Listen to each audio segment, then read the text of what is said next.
O meu papel na análise política é ficar o mais possível próximo dos fatos, ler o mais possível as evidências. A análise política é sujeita a erros? Sim, qualquer análise é sujeita a erro. Análise política, análise econômica, qualquer uma. O erro, em geral, acontece quando se dá um peso equivocado para alguma variável ou para um conjunto de variáveis. Agora, nós não podemos... E aí, o que se busca, né?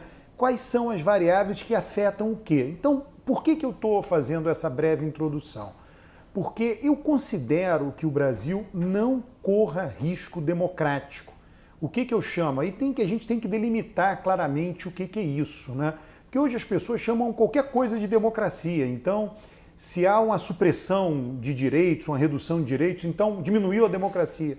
Não, não é assim. A democracia são todas aquelas regras que asseguram a possibilidade de alternância de poder. Um governo chega, nós temos um governo eleito, que a pessoa pode discordar, concordar. Agora, ele adota determinadas políticas públicas, uma parte do eleitorado discorda dessas políticas públicas, e essa parte do eleitorado que discorda, ela é derrotada, ela foi derrotada na eleição. E o que tem que haver para que haja democracia? Que os derrotados de hoje possam algum dia vencer a eleição. Então é nesse aspecto, e ao vencer a eleição eles vão implementar suas políticas. Nem todas as políticas mudam o tempo inteiro, isso geraria um mundo completamente imprevisível. Eu chamei a atenção, por exemplo, o Enem, né? O governo não acabou com o Enem. O Bolsonaro, assim que assumiu, disse que queria ver o Enem antes de ser aplicado. Ele não viu a prova antes de ser aplicada. A prova variou um pouco, mas não variou muito com relação a outros anos. Então, há sempre continuidade de um governo para outro, assegurada pela burocracia. Pois bem, o que aconteceu ontem no Brasil, né, que mostra a fraqueza do governo? A primeira coisa era algo que já sabíamos que iria acontecer, que foi a aprovação do pacote anticrime colocado por Sérgio Moro lá atrás, logo no início do governo. Esse pacote ele foi inteiramente desfigurado, não tem nada a ver mais com o que foi apresentado por Sérgio Moro, foi aprovado. Então, foi uma derrota do governo, todas as mídias chamaram a atenção, foi uma derrota do governo. Então, como é que um governo que sofre uma derrota num tema específico, ele vai ser capaz de fechar o regime, né? Ele não tende a ser capaz. Outra derrota ontem do governo, o depoimento da deputada Joyce Hasselmann. É um desgaste imenso para o governo, ela pegar e mostrar tudo o que aconteceu ali, né? É um desgaste gigante. Então, se o governo fosse realmente forte, não haveria derrota no pacote de Moro, não haveria a derrota com o depoimento de Joyce Hasselmann ontem na CPMI das fake news. Uma outra derrota importante, né, que foi lá o cara que foi nomeado, indicado para a Fundação Palmares. Eu, pessoalmente, particularmente, sou contra que a justiça defina o que pode ou não pode fazer um governo. Isso está acontecendo muito no Brasil. No nível municipal é o que mais acontece. Tem lá o termo de ajuste de conduta, TAC, então a prefeitura não fez um muro de tal altura numa escola e vai lá a procuradoria e diz, não, o muro tem que mudar, o muro tinha que ser daquela altura. Quer dizer, quem está governando é a prefeitura. Se a população não estiver satisfeita, que vá lá pressionar, que vá lá falar com os vereadores. Então, tudo isso que está acontecendo é uma coisa absurda. Agora, existe uma especificidade no caso da Fundação Palmares. É um absurdo, desse ponto de vista, do ponto de vista geral, um juiz determinar se alguém pode ou não pode tomar posse, alguém nomeado para um governo. Mas a Palmares é uma fundação. E o estatuto de uma fundação define lá os objetivos da fundação. O ministério pode variar da água para o vinho. Agora, a fundação foi criada com o objetivo de combater o racismo, defender a causa dos negros, trabalhar por diversas políticas que melhorem a situação dos negros no Brasil. E aí alguém que é indicado, antes de tomar posse, diz que os negros estão muito bem, que a escravidão foi boa para os negros, que o movimento negro tinha que acabar, ou seja, aquele que iria liderar a fundação é contra os objetivos da fundação.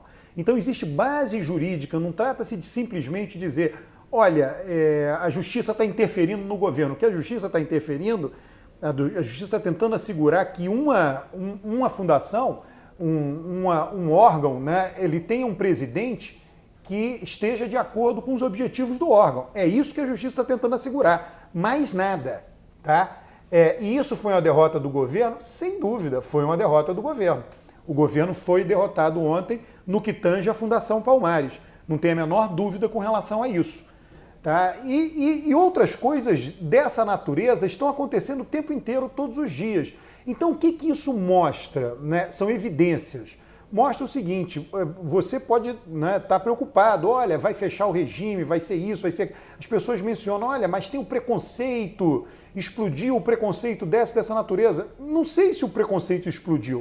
O preconceito sempre esteve aí. Nós estamos mais sensíveis a ele. Nós estamos percebendo mais a sua presença, a presença do preconceito. Eu vejo desta maneira, é isso que está acontecendo hoje no Brasil.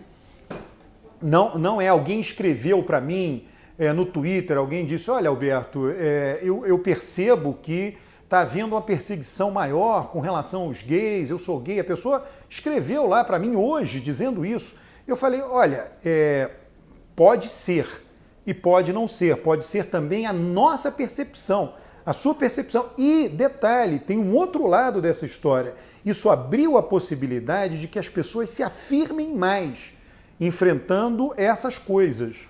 Tá? Então, os movimentos, as pessoas estão se mobilizando como antes nunca haviam se mobilizado para determinadas causas. Há uma novidade no ar que tem a ver com isso. Já que você tem um governo que persegue, então vamos nos organizar para enfrentar esta perseguição. Então, isso está acontecendo. Eu já fiz isso, já postei até faz tempo isso no meu Twitter. Existem termos de procura e o Google Trends permite isso com um tempo para trás muito longo, 12 anos, sei lá, um período longo. E aí eu coloquei lá busca por piadas, né? E todas essas piadas preconceituosas. Então a busca por todas as piadas preconceituosas, ela vem diminuindo no decorrer dos anos. Piadas preconceituosas contra negros, contra gays, contra loiras, né? Todo tipo de piada. O que isso revela? Que com o passar do tempo, as pessoas estão se disciplinando mais dentro de um mundo mais politicamente correto. Isso é uma tendência. O governo Bolsonaro é uma reação a esta tendência. E haverá a reação da reação, ela já está acontecendo. Esse episódio da favela de Paraisópolis, para mim é um episódio, é uma mudança da água para o vinho. Porque as pessoas que moram em comunidades como a Paraisópolis, com toda razão, elas têm muito medo da polícia, então elas não protestam. O que está acontecendo? Elas estão protestando sem esconder a face, estão em suas redes sociais, estão correndo risco sério. Mas elas cansaram disso, né? E foram para a mídia protestar. Isso é uma novidade, nós não sabemos qual será o resultado final. O Dória, a polícia de São Paulo, está sob uma pressão muito grande desse episódio. Então, as pessoas não estão percebendo isso. E tudo isso dificulta qualquer fechamento de regime. Eu já disse isso num outro vídeo. Todo presidente, todo primeiro-ministro que tenta fechar o regime, que busca fechar o regime, uma das coisas que ele quer fazer e que ele tenta fazer é nomear uma quantidade grande de juízes. Né? Então, o que ele faz? Ele altera a lei, faz com que a aposentadoria obrigatória do juiz diminua a idade. Então, hoje no Brasil é 75 anos. Se ele alterar a lei para 70 anos, que era antes, muitos juízes que hoje têm entre 70 e 75 anos sairiam. E ele poderia indicar esses juízes para o Supremo, para o STJ, e aí ele passaria a ter um controle maior das decisões do judiciário. Só que isso não irá acontecer no Brasil, não é tema, não está na agenda, não está no horizonte. Né? A Polônia tentou fazer isso, a comunidade europeia permitiu que a Hungria fizesse. E aí, vacinada do exemplo da Hungria, quando a Polônia foi tentar fazer isso, a comunidade europeia disse, não aceitamos. Se vocês fizerem, vamos retaliar dessa maneira. E a Polônia não fez. Então cada país ou cada região do mundo tem uma maneira de controlar isso. No Brasil está o Bolsonaro, ele não tem... Quantos deputados estão com ele na Câmara e no Senado? Nenhum, a princípio nenhum. Ele tem que ir formando maiorias. Quem está tocando as decisões da Câmara e do Senado é o Centrão. O somatório de partidos, DEM, PL, PSD do Kassab, o PL era o PR, enfim, todos esses partidos, PP, né, o MDB que ficou reduzido depois da eleição de 2018. Então essa aliança de partidos, e aí o que acontece? Os partidos de esquerda, de tempos em tempos, votam junto com esses partidos por conta de negociações, para ter o apoio desses partidos em coisas mais adiante do interesse da esquerda. Acabou de acontecer isso nesse pacote anticrime. Muitos parlamentares de esquerda votaram a favor do pacote em troca de várias outras negociações que ocorrem na Câmara dos Deputados. Isso é política. Você não consegue ganhar tudo, você ganha um pedaço, perde outro, cede, avança, e isso está sendo feito.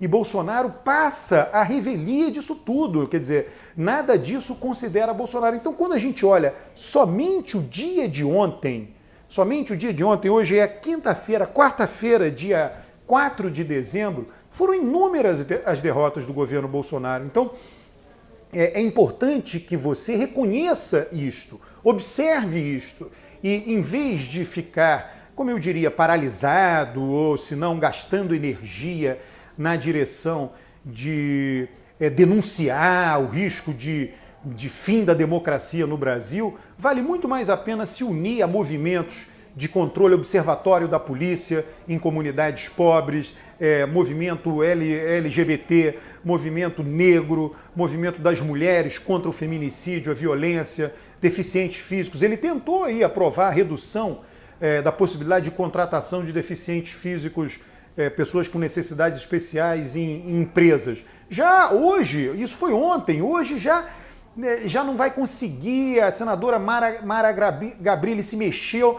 O poder é dividido no Brasil. Eu venho chamando a atenção muito disso. Eu acho que seria o caso de toda essa energia, preocupação, tempo, escrita, falas nas redes sociais, em vez de ser direcionada para coisas que não vão acontecer e que, ou se vão acontecer, a probabilidade é mínima. Quer dizer, por isso a gente fica estimando probabilidade. A probabilidade maior é o quê? Dos índios se darem mal, e não do regime fechar ou deixar de ser uma democracia, mas dos índios se darem mal agora, nesse período, enquanto ele estiver no governo. Então isso tem que ser impedido com ações, com petições, com movimentações da sociedade civil. E isso é viável. Agora, é viável desde que nós prestemos atenção nos riscos verdadeiros e não nos riscos hiperimprováveis, nos falsos riscos, que é o que eu estou tentando trazer aqui neste vídeo para você. Basicamente, a minha visão não é nem otimista nem pessimista, é uma visão realista. Passa dia, a cada dia que passa, a gente vai vendo inúmeras derrotas. E aí alguém pega e pergunta assim, mas não tiveram vitórias do governo? Claro, o governo foi eleito para governar. O governo tem lá, as pessoas disseram, não tem mais sociedade civil nos conselhos. Tem, mas não é a sociedade civil que ele representa. Ele tirou uma determinada sociedade civil e colocou evangélicos, faz parte da sociedade. Ele foi eleito, o eleitorado dele vem daí. Então, cabe ao outro lado, ao nosso lado, uma organização, um trabalho para diminuir a possibilidade disso acontecer, acumular forças para a eleição seguinte. Enfim, isso é a democracia, ela funciona assim. O que nós temos que assegurar, e a complexidade das nossas instituições hoje, no meu entender, assegura isto, é a continuidade da democracia. A política é um jogo contínuo, sem fim, eterno. Enquanto existir o mundo, enquanto existir o Estado Nacional, um governo, tem a política. Tem eleição, tem alternância de poder. Isso vai. Quanto tempo tem alternância de poder nos países que são democráticos há muito tempo, Estados Unidos, Reino Unido, já há muito tempo. Então, o que nós queremos para o nosso país, nós queremos assegurar, é a possibilidade de alternância de poder. E quando há no governo um governo que não nos representa, cabe, portanto, fazer oposição a este governo. Cabe a organização, a militância, o ativismo para bloquear coisas que nós consideramos nefastas, deletérias para o país ou para os grupos aos quais nós pertencemos. Nós iremos perder? Sim, alguma coisa nós vamos perder.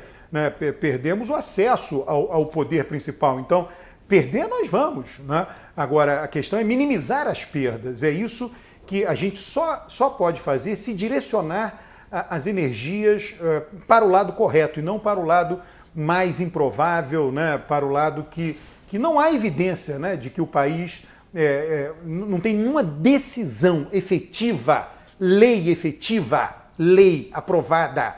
Não fala de Bolsonaro ou dos filhos, mas lei aprovada que restrinja as liberdades democráticas no Brasil. Né? Se você assistiu esse vídeo e acha que há essa lei aprovada, consolidada, se tornou lei, não em processo de votação ou passando por comissões no Congresso, lei aprovada e em execução, escreva abaixo desse vídeo, que aí eu vou analisar e vou comentar isso.